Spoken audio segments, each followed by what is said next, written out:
Florent Tardif pour CNews. Je vois derrière vous qu'il y a le drapeau français, le drapeau de l'ONU. Il n'y a pas le drapeau de l'Europe ou par exemple le drapeau de l'OTAN. Est-ce que cela illustre Le une drapeau de l'OTAN, je ne position? crois pas que vous l'ayez jamais vu une seule fois auprès de moi. Il y a un drapeau. Non, mais on ne peut pas Mais, tout mettre, quoi. Hein. Si je mets les fagnons de tous mes clubs, bon. Non, mais est-ce que cela peut illustrer une position Ouais, de part sur bah le ouais, sujet, oui, bien sûr. notamment Oui, mais sur, attendez, je sur veux quand celui même, d'Europe? puisque je sais que vous êtes toujours très sourcilleux quand il s'agit de moi.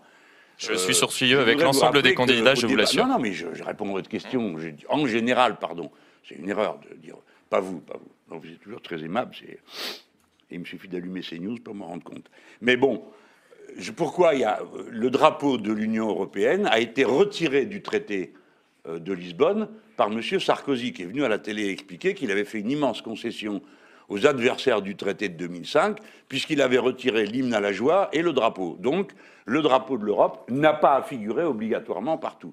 À plus forte raison ici, parce que c'est un local privé, et je mets bien comme drapeau ce que je veux, y compris je pourrais mettre le fanion de l'OM, que vous devriez trouver ça normal pour un député qui vient de Marseille. Bon, c'est pour dire, voilà, après l'ONU, oui, ça c'est vrai. Moi, je pense en plus que c'est le moment de rappeler ça. Oui, ça, c'est l'affirmation d'une ligne. Le cadre international, c'est l'ONU. Il est imparfait, tout ce que vous voulez, mais c'est l'ONU, c'est tout ce qu'on a. Et ça ne peut pas être les G20, les G7 et compagnie. J'ajoute que, bon, ben, vous renseignerez, mais l'histoire mord toujours la main de ceux qui essayent de la battre. Hein. Les Américains ont imposé le droit de veto au Conseil de sécurité pour les membres permanents. Bah, ils sont servis maintenant. Le droit de veto, ils l'utilisent autant qu'ils peuvent, mais d'autres le font aussi. Si bien qu'on a souvent des problèmes de paralysie de la décision. Mais si vous voulez bien regarder, par exemple, le vote qui a eu lieu sur la résolution, il est assez majoritairement favorable à l'initiative de départ des Français et des Mexicains.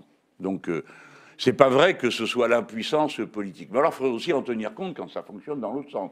Je rappelle que la guerre du Golfe n'a jamais été mandatée par l'ONU. Ah, ça ne nous a pas empêché de la faire, la première. J'ai voté contre.